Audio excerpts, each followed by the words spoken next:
Coco Martin nilinaw ang balitang tatapusin na ang Batang Quiapo. Nilinaw ni Coco na hindi pa matatapos ang kanyang pinagbibidahang teleserye na FPJ's Batang Quiapo matapos kumalat ang mga usap-usapan na posibleng magwakas. Na ito dahil sa mga pelikulang kanyang gagawin.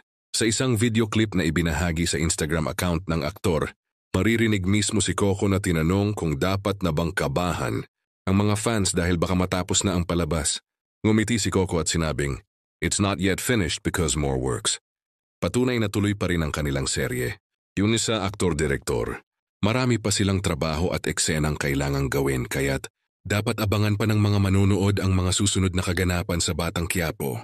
Sa kabila ng mga kumakalat na balitang may 2 pelikula, umanong gagawin si Coco, malinaw sa kanyang pahayag na hindi pa rito magtatapos ang kwento ni Tanggol. Sa halip, mukhang mas lalo pang paiigtingin ang mga eksena at karakter sa mga darating na buwan.